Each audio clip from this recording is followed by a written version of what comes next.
안녕하세요. 이번 영상에서는 속성 정의가 배열되는 것처럼 보이는 동적 블록을 만드는 방법에 대해서 설명을 할 겁니다. 어떻게 만드는지를 설명하기 전에 분명히 얘기를 해둬야 되는 건 개인적으로 이런 동적 블록을 만드는 건 추천하지는 않아요. 여기에는 몇 가지 이유가 있는데 일단 만들기 위한 난이도가 굉장히 높습니다. 오토캐드 자체에 대한 숙련도도 필요하고 동적 블록에 대한 숙련도도 필요하고 그리고 속성 블록에 대한 이해가 필요해요. 이렇게 난이도가 높은 데 비해서 만들기 굉장히 까다롭고 기능 자체에 제약사항도 분명히 있기 때문에 개인적으로 절대 추천을 하지는 않습니다. 하지만 만드는 방법이 있기는 해서 어떻게 만드는지를 보여드릴 겁니다. 다만 제가 앞에서 설명을 했던 동적 블록에 대한 숙련도 그리고 속성 블록에 대한 이해가 완벽히 있어야만 본인이 만들고자 하는 동적 블록을 설계할 수가 있을 거예요. 이해도가 부족하다면 이번 영상을 봐도 본인이 원하는 걸 만들지 못할 겁니다. 제가 만드는 걸 그대로 따라하는 수준밖에는 안 될 테니까요. 자, 얼마 전에 이런 댓글을 달아주신 분이 계셨습니다. 동적 블록과 속성 블록을 동시에 사용할 수 있나요? 라는 질문을 달아주셨는데 이 두 개는 별개의 개념이죠. 블록 안에 속성 정의가 있으면 속성 블록인 거고 블록의 형태를 제어하는 규칙을 설정한 게 동적 블록인 거니까 하나는 규칙에 의한 분류, 또 하나는 내부 객체에 의한 분류니까 서로 다른 개념입니다. 동적 블록 내부에 속성 정의는 당연히 포함될 수가 있어요. 그래서 동시에 사용할 수가 있습니다. 근데 문제는 이분은 배열이라는 동작, array라는 액션을 속성 블록이 아니라 속성 정의겠죠. attribute definition에 설정을 하려고 한다고 하는데 이런 생각을 하는 것 자체가 속성 정의에 대한 이해가 부족한 겁니다. 그리고 동시에 동적 블록이라는 기능에 대한 숙련도가 떨어지는 거기도 해요. 속성 정의는 배열되지 않는 게 당연한 겁니다. 그런데 이분이 만들고자 하는 블록을 만드는 게 불가능하냐? 불가능하지는 않아요. 다만 제약사항이 있을 뿐이죠.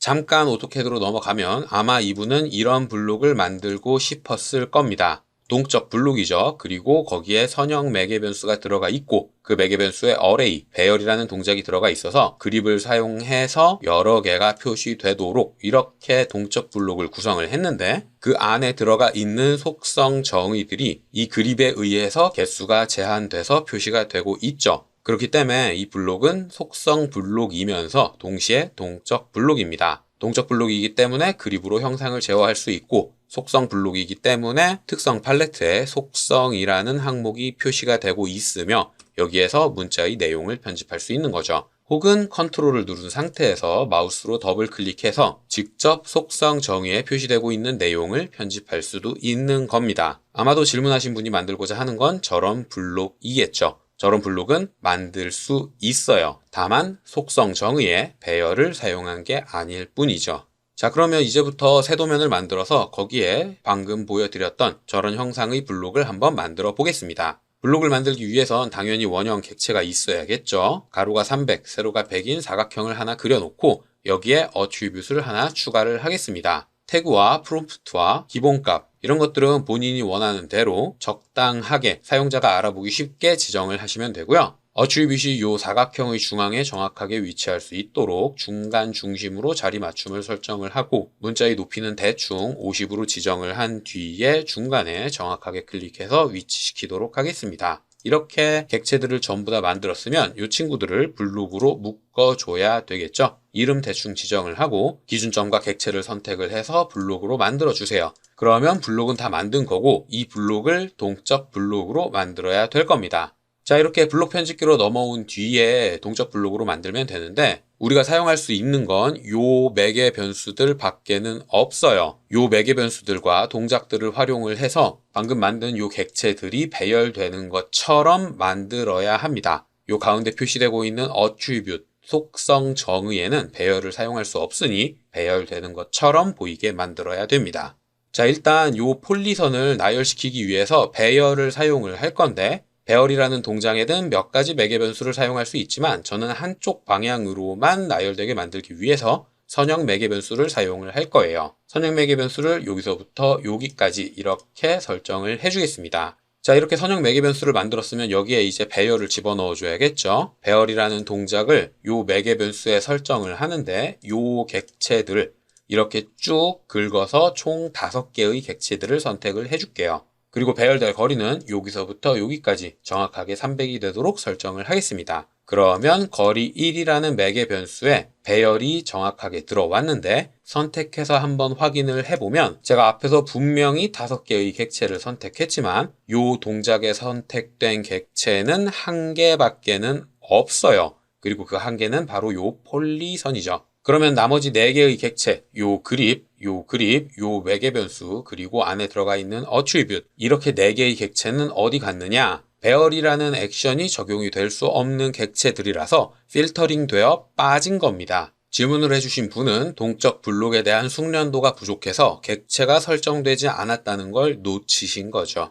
그리고 추가로 속성 정의라는 건 기능적으로도 배열이 되지 않지만 만약 필터링이 되지 않았다고 하더라도 속성 정의이기 때문에 여러 개가 나열되지는 않아요. 만약 나열된다 하더라도 블록 자체에 오류가 생깁니다. 왜냐하면 속성 정의라는 건 설정되어 있는 태그에 사용자가 입력한 value, 요 문자열이 작업 공간에 표시되도록 만든 거니까요. 그렇기 때문에 속성 정의의 태그는 동일한 블록 내부에서 같아서는 안 됩니다. 동일한 블록 내부에서 모든 속성 정의는 각각 서로 다른 태그를 갖고 있어야만 해요. 이런 속성 정의에 대한 이해가 부족했기 때문에 배열이라는 액션에 속성 정의라는 객체를 집어넣으려고 했던 거죠. 자, 어쨌든 다시 본론으로 돌아와서 배열이라는 액션까지는 정확하게 잘 선택이 됐습니다. 그렇기 때문에 요 폴리선이 나열되는 건 이제 해결이 됐어요. 남은 건 요 어트리뷰트이 여러 개 표시되도록 만드는 것 뿐인데 여기에서 생각을 조금 바꿔야만 합니다. 일반적으로는 요 배열이라는 동작을 통해서 요 어트리뷰트이 나열되도록 만들어야 된다라고 생각을 할 텐데 그 생각을 바꾸지 않으면 구현을 할 수가 없어요. 자, 그러면 어떻게 바꿔야 되느냐? 이 동작이라는 액션은 거리 1이라는 매개 변수에 엮여 있습니다. 사용자가 거리 1이라는 매개 변수에 할당되어 있는 그립을 통해서 거리 1에 설정되는 값을 바꾸는 거죠.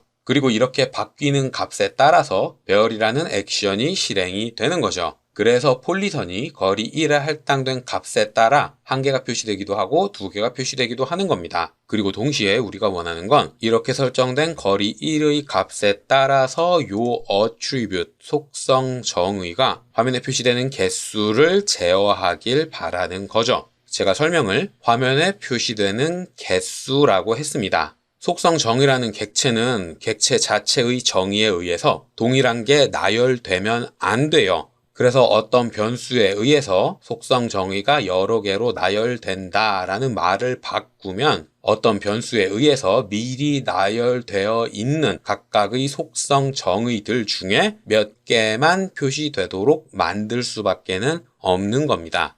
5칸까지 늘리고 싶다. 그러면 속성 정의 5개는 무조건 먼저 만들어져 있어야 하고 특정 조건, 여기에서는 거리 1이라는 매개 변수겠죠. 이 값에 따라서 5개 중에 1개가 보이기도 하고 3개가 보이기도 하고 2개가 보이는 경우가 생기도록 매개 변수와 동작을 집어넣어야만 한다는 거죠. 자, 여기까지 설명을 들었으면 동적 블록에 대한 숙련도가 조금 있으면 어떤 기능을 사용해야 될지 바로 눈치를 챘을 겁니다. 바로 가시성이죠. 특정 객체가 보였다 안 보였다 만드는 기능은 동적 블록에서는 가시성 1개밖에는 없으니까요. 자, 이렇게 가시성이라는 매개 변수를 집어넣었으면 이 가시성이라는 매개 변수를 본인이 사용할 거에 맞춰서 설정을 바꿔줘야겠죠? 일단 가시성의 그립을 직접 사용자가 선택해서 바꾸도록 만들 건 아니니까 그립이 표시되지 않도록 0으로 숫자를 바꿔주고 그리고 이 가시성의 값이 특성 팔레트에 표시가 돼도 되면 yes, 표시가 안 되도록 만들려면 아니오로 바꾸시면 됩니다. 저는 아니오로 설정을 할 거예요. 자, 이렇게 가시성이라는 매개 변수를 만들었으면 객체 상태를 만들어줄 차례인데 저는 간단하게 이 어트리뷰트이 3개만 나열되는 것까지 만들 겁니다. 더 많이 나열됐으면 좋겠다. 그런 분들은 개수를 늘리면 되겠죠? 3개만 옆으로 쭉 수평하게 복사를 해준 뒤에 각각의 태그를 수정해 줍시다. 속성 정의는 같은 블록 내에서 서로 다른 고유한 태그를 갖고 있어야만 하니까요. 자, 이렇게 표현됐으면 좋겠다 싶은 객체를 전부 다 만들었으면 가시성을 설정해 줄 차례죠. 초기값이라 가시성 상태 0밖에 없는데 우리는 2개가 더 필요합니다. 세로 만들기를 통해서 0, 1, 2 이렇게 3개의 상태를 만들어주고 가시성 상태 2에서는 전부 다 표시되도록, 그리고 상태 1에서는 끝에 있는 게 표시되지 않도록, 그리고 상태 0번에서는 셀 -1만 표시되도록 이 2개의 객체를 가려주겠습니다. 그러면 0번 상태에서는 요거 1개만 보이고 1번 상태에서는 2개가 보이고 2번 상태에서는 3개가 전부 보이도록 설정이 된 거죠. 자, 여기까지 했으면 거의 다 한 건데 마지막 단계가 조금 길고 어렵고 복잡해요. 헷갈리시면 안 됩니다. 자, 여기까지 다 만들었으면 이제 남은 건 거리 1에 따라서 가시성이 바뀌도록 이 2가지를 연결시켜 줘야만 해요. 그리고 이렇게 여러 개의 옵션들을 매칭시켜서 값을 바꿔주는 건 바로 lookup, 찾기라는 매개 변수, 찾기라는 액션입니다. 그래서 이 lookup이라는 찾기라는 매개 변수를 사용을 할 건데 그 전에 거리 1을 조금 수정할 필요는 있어요. 왜냐하면 이 거리 1이라는 매개 변수에 유형이 설정되어 있지 않아서 사용자가 지멋대로 이 값을 입력을 할 수도 있거든요. 물론 그렇게 설정을 해도 lookup 테이블을 잘 구성하면 기능 자체가 구동되도록 만들 순 있지만 동적 블록은 가급적 깔끔하게 구성을 해주는 게 좋아요. 그래서 요 거리 1의 값에 사용자가 특정 값만 입력할 수 있도록 설정을 해줄 겁니다. 그리고 그 방법은 증분, 리스트 이렇게 2개의 방법이 있는데 증분으로 설정하면 최대값을 설정을 해서 맥시멈 몇 개까지 된다 이런 걸 설정을 할 수 있긴 한데 이렇게 설정을 하는 것보다는 리스트를 사용을 해서 300, 600, 900 3개만 사용을 할 수 있다. 이렇게 직접 값을 명확하게 지정을 해주는 게 좀 더 깔끔한 방법입니다. 그리고 이렇게 거리 1에 리스트로 3, 6, 900만 가능하다 이렇게 지정을 해주면 사용자는 결국 요 값들 중에 골라서 사용을 해줘야 하는 거고, 그러면 나는 건 찾기라는 걸 통해서 300일 때는 가시성 상태 0번, 600일 때는 1번, 900일 때는 2번 이렇게 매칭만 시켜주면 되는 거죠. 그리고 문제는 요 찾기라는 매개 변수에 찾기라는 액션을 1개밖에는 집어넣을 수 없다는 게 문제입니다. 자, 특성 추가를 통해서 일단 거리를 설정을 해줄게요. 거리가 300일 때 찾기 특성에서는 1이라는 값으로, 그리고 600일 때는 2, 또 900일 때는 3 이런 식으로 설정을 한번 해줄게요. 2를 집어넣고 3를 집어넣겠습니다. 우리가 설정하고 싶은 건 이 상태가 아니죠. 사용자가 300을 입력하면 가시성 상태 0번이 설정되도록 만들어야 되는데 그걸 여기에서 추가를 해줄 수가 없어요. 특성 추가를 하는 건 입력 특성만 추가를 할 수 있기 때문입니다. 1이라는 항목을 선택을 하면 거리가 300으로 설정되도록 만들고 가시성 상태는 동시에 0번으로 설정되도록 만들고 이렇게 작동하도록 만들 수밖에는 없는 거죠. 자, 테이블을 이렇게 구성을 하면 우리가 원하는 걸 만든 게 아닙니다. 찾기, lookup이라는 건 사용자가 요 그립을 선택하면 1, 2, 3 이렇게 3개의 항목이 선택지로 주어지고 거기에서 2를 선택을 하면 2에 할당되어 있는 거리 1은 600이다. 가시성은 가시성 상태 1이다. 이런 설정이 반영되도록 만드는 거거든요. 근데 우리가 사용하길 바라는 건 이런 형태가 아니잖아요. 이 그립을 클릭해서 동적 블록의 형태를 바꾸는 게 아니라 요 거리 1에 있는 그립을 사용해서 형태를 바꾸는 걸 원하는 거기 때문에 특성끼리 연계를 위해서 lookup이라는 걸 사용을 해야 되지만 이런 식으로 설정을 해서는 안 됩니다. 거리가 300일 때에 lookup에서는 1이라는 값을 갖고 그리고 lookup에 설정되어 있는 값이 1일 때 가시성 상태가 0번으로 바뀌게 만들어야 되는 거예요. 그래서 이거 한 개에 2개가 딸려 있는 게 아니라 요게 여기에 딸려 있고 그리고 가시성 상태도 여기에 딸려 있고 이렇게 별개의 테이블 2개를 하나의 lookup에서 제어할 수 있도록 만들어야 됩니다. 근데 문제는 요 lookup이라는 매개 변수에는 lookup이라는 동작을 1개밖에는 설정할 수가 없어요. 그래서 2개의 테이블을 만들고 그 2개의 테이블을 어떻게 연결시켜야 되는지 여기에서 막힐 수밖에는 없습니다. 그리고 그걸 연결시키기 위해선 제가 지금까지 설명하지 않았던 매개 변수 set라는 걸 사용을 해야 해요. 자, 지금까지 설명을 했다시피 우리는 찾기라는 매개 변수 하나에 찾기라는 동작을 2개 집어 넣어야 합니다. 그러기 위해서 매개 변수 세트를 사용을 해야 되는데 여기에는 미리 구성되어 있는 프리셋들이 있어요. 그 중에 lookup, 찾기라는 건 요거 1개밖에는 없는데 이건 1개의 매개 변수에 1개의 동작만 들어가도록 설정이 미리 되어 있는 프리셋입니다. 그래서 하나의 매개 변수에 두 개의 액션이 들어가도록 이 친구를 편집해야 돼요. 그리고 편집하는 방법은 도구 팔레트 여기에서 편집하는 거랑 방법이 똑같습니다. 어차피 이 친구도 팔레트고 이 친구도 팔레트잖아요. 그래서 이 두 개의 팔레트는 눈에 보이는 건 다르지만 구성하는 인터페이스는 똑같아요. 그래서 팔레트를 편집하는 방법을 알면 그냥 편집하시면 됩니다. 근데 여기 들어가 있는 프리셋을 기본값을 바꿔버리면 나중에 사용하기 조금 어려워질 수도 있으니까 이 친구를 하나 복사한 뒤에 편집하는 걸 추천을 해요. 자, 키보드의 컨트롤을 누른 상태에서 이 찾기 세트라는 걸 마우스 왼쪽 버튼으로 꾹 눌러서 움직이면 바로 그쪽으로 복사가 됩니다. 밑에도 찾기 세트가 있지만 여기에도 찾기 세트가 있죠. 요걸 복사한 게 이 친구고 이 친구를 바꿔서 쓰겠다. 이렇게 특성 편집을 통해서 이름을 바꾸고 설명을 바꾸고 그리고 들어가 있는 동작의 개수를 바꾸시면 되는 거예요. 근데 이렇게 바로 편집하는 것보다는 제가 추천하는 건 팔레트를 하나 추가하는 걸 추천을 합니다.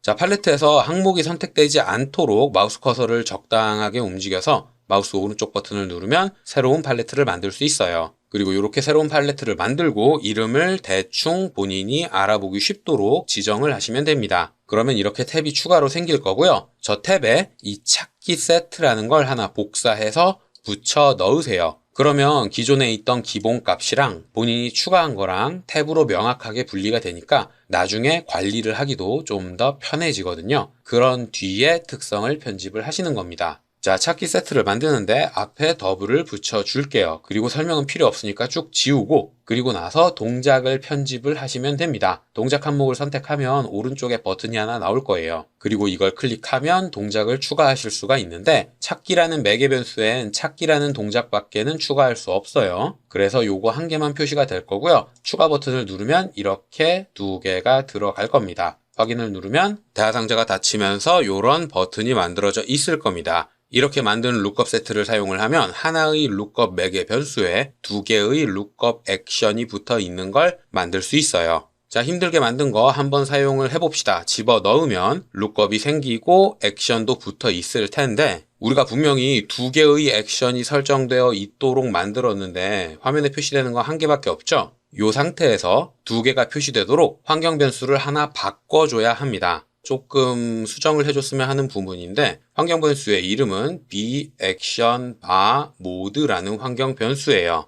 이 환경 변수가 1로 설정이 되어 있는데 이걸 0으로 바꿔줘야만 합니다. 뭐 이렇게 만든 이유도 있겠죠. 뭐 어쨌든 간에 BActionBarMode라는 환경 변수를 초기 설정인 1에서 0으로 수정을 해야만 두 개의 액션이 모두 다 화면에 표시가 돼요. 이렇게 환경 변수를 바꿔 놔야만 거리 1의 그립에 가시성을 붙일 수가 있는 겁니다. 자, 일단 요 찾기라는 매개 변수는 그립이 표시되면 안 되겠죠. 요거 0으로 그리고 특성은 뭐 표시돼도 되고 안 돼도 되지만 저는 0으로 바꿀게요. 이렇게 바꿔놓고 액션 중에 둘 중 하나를 선택해서 더블 클릭을 합니다. 그러면 테이블을 편집하실 수가 있는데 여기에서 특성을 추가해줘야겠죠? 거리 1을 먼저 추가를 해줍시다. 여기에서 300 그리고 600일 때 그리고 900일 때 이렇게 설정값을 집어넣고요. 찾기 쪽에는 본인이 찾기 쉽고 입력하기도 쉬운 값을 입력을 하시면 돼요. 저는 그냥 1, 2, 3으로 입력을 하겠습니다.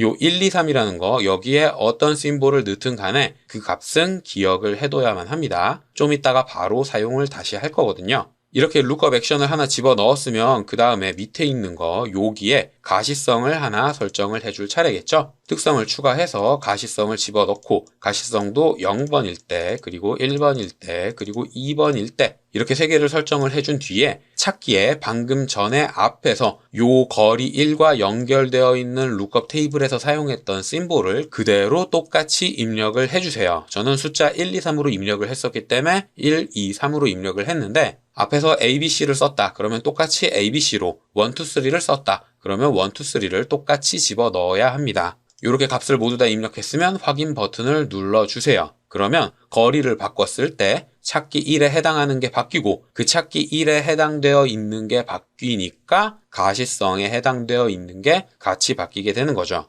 이렇게 거리 1이라는 매개 변수와 가시성 1이라는 매개 변수가 찾기 1이라는 룩업 테이블을 통해서 서로 연결이 된 겁니다. 그리고 이렇게 연결을 시키면 동적 블록은 다 만든 거예요. 자, 이렇게 동적 블록을 다 만들었으면 이제 마지막으로 이 친구가 조금 더 보기 좋게 만들어줘야겠죠? 지금 제가 만든 건 오른쪽으로만 표시되도록 만들었기 때문에 왼쪽 그립을 사용할 수 없도록 설정을 해야 돼요. 요걸 한 개만 여기만 표시되도록 바꿔주고, 그리고 이 매개 변수 이 값을 특성에서 표시할 건지 그것도 설정을 해줘야 합니다. 저는 아니오로 설정을 해서 특성 팔레트엔 표시되지 않도록 만들어 줄게요. 제가 만든 동적 블록의 어트리뷰트에는 전부 다 특성 표시가 아니오로 되어 있기 때문에 요 블록을 선택하더라도 특성 팔레트에서는 형상을 제어할 수 없을 겁니다. 오로지 요 그림만으로 형상을 제어해야 되는 동적 블록이 완성이 된 거죠. 자, 이렇게 동적 블록을 다 만들었으면 블록을 저장해서 작업 공간으로 빠져나가 봅시다. 그 다음에 한번 사용을 해보면 되겠죠. 블록을 선택을 해도 동적 블록에 해당하는 모든 특성들을 숨겨놨기 때문에 특성 팔레트에는 형상을 제어하는 값들이 아무것도 표시가 되지 않을 거고, 그 대신 어트리뷰트이 들어있기 때문에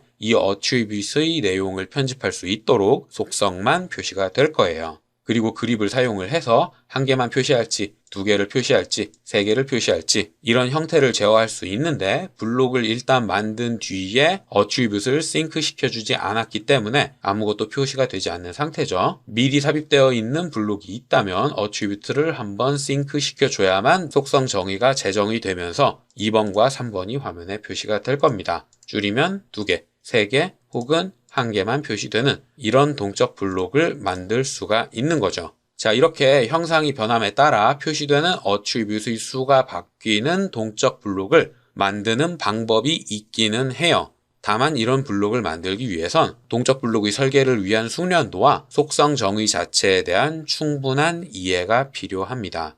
자, 여기까지가 제가 이번 영상에서 설명할 내용이었고요. 혹시라도 궁금한 게 있다거나 이해되지 않는 게 있는 분들은 댓글이나 이메일을 남겨주시면 최대한 빨리 확인을 하고 답을 드리도록 하겠습니다.